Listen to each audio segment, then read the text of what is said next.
அனைத்து உரிமை குரல் நண்பர்களுக்கும் வணக்கம். யாரும் எதிர்பாராத விஷயமாக கூட்டணி குறித்து அறிவித்த சீமான் இது குறித்த இந்த முழுமையாக பார்க்க போகிறோம். வாங்க பார்க்கலாம். 2010 நாம் தமிழ் கட்சி ஆரம்பிச்சதுலேருந்து இப்போ வரைக்கும் பார்த்தீங்கன்னா ஒரு பெரிய விமர்சனமாக என்ன இருக்குது அப்படின்னா, இந்த கட்சிலாம் ரொம்ப நாள் நிலைக்காது அப்படின்னும், ஒன்று கட்சியை கலைப்பாங்க, இல்லை கூட்டணி கட்சியாக எதனா கட்சியோடு இணைவாங்க அப்படின்னு சொல்லியிருக்காங்க. இந்த மாதிரி இந்த விமர்சனம் அப்படின்றது கிட்டத்தட்ட 14 ஆண்டுகளாக இருந்துட்டு இருக்கு. ஆனால் இன்னி வரைக்குமே பார்த்தீங்கன்னா எந்த கட்சியுடையும் கூட்டணி வைக்காம கிட்டத்தட்ட 5 தேர்தலில் சீமான் நின்றுருக்காரு அப்படின்றது தான் ஒரு ஆச்சரியமிக்க செயலாகவே இருக்கு.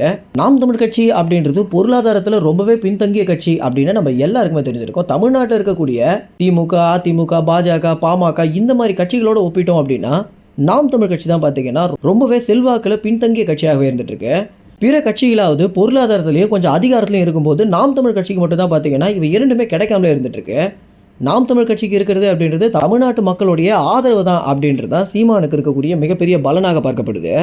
இந்த அளவுக்கு தமிழ்நாட்டு மக்கள் சீமானுக்கு ஆதரவு கொடுக்கறதுக்கு முதல் முக்கிய காரணமே என்ன அப்படின்னு பார்க்கும்போது தான் சீமான் மக்களுக்கான அரசியலை பண்ணுறாரு அப்படின்னும், மக்களுக்காக மட்டும்தான் இன்னமும் தனித்து தேர்தலில் நின்றுட்டு இருக்காரு அப்படின்ற ஒரு விஷயம் மக்களை ரொம்பவே ஈர்க்கும் வண்ணம் இருக்க காரணத்தினால தான் 1% வாக்கில் தொடங்கி இறுதியாக சீமான் 7% வாக்கு வாங்கியிருந்தார். அது மட்டும் இல்லாமல் தமிழ்நாட்டிலே 3வது பெரிய கட்சியாகவும் நாம் தமிழ் கட்சி வளர்ந்துருக்கு.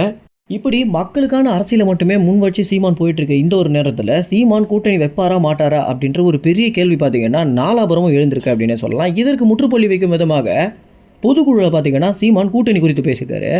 கூட்டணி குறித்து சீமான் என்ன பேசியிருக்காரு அப்படின்னு பார்த்தோம்னா, காலங்காலமாக சீமான் கூட்டணி அப்படின்னு ஒரு கேள்வி வரும்போது என்ன சொல்லுவாரோ அதையே தான் பார்த்தீங்கன்னா தற்போதும் சொல்லியிருக்காரு.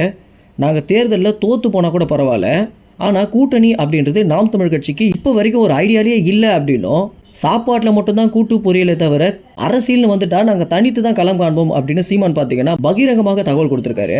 சீமான் கூட்டணி குறித்து பேசிட்டாரு அப்படின்னு சொன்ன உடனே திமுகவுடைய ஐடி விங் பார்த்தீங்கன்னா நாம் தமிழ் கட்சியின் உண்மை நிறம் வெளுத்தது அப்படின்னும், இறுதியாக சீமான் கூட்டணிக்கு தான் போவார் அப்படின்னு எங்கள் எல்லாருக்குமே தெரியும் அப்படின்னு சீமான் மேலே பார்த்தீங்கன்னா ஏகப்பட்ட விமர்சனத்தை முன்வைக்க ஆரம்பிச்சிருந்தாங்க.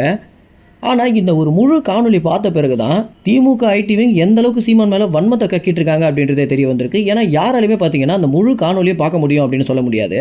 இப்படி கொஞ்சம் கொஞ்சமாக பார்க்குற மக்களுக்கு அப்போ திமுக ஐடி விங் போடுற தகவல் தான் உண்மையா அப்படின்ற ஒரு சந்தேகம் கூட எழ வாய்ப்பு இருக்குது. இந்த மாதிரி முழு காணொலியும் பார்க்க முடியாத மக்கள் என்ன பண்ணா அப்படின்னா, ட்விட்டரில் நாம் தமிழ் கட்சியுடைய நிர்வாகிகள் ஒரு சில பேரை ஃபாலோ பண்ணி வச்சுக்கிட்டாலோ, இல்லை எங்கள் சேனலை சப்ஸ்கிரைப் பண்ணி வச்சுக்கிட்டாலோ இந்த மாதிரியான தகவலை நீங்கள் உடனுக்குடன் தெரிஞ்சுக்க முடியும். மேலும் இந்த தகவல் குறித்து என்ன நினைக்கிறீங்க அப்படின்ற உங்கள் கருத்துக்களை கமெண்ட்ஸில் தெரிவிங்க. நன்றி, வணக்கம்.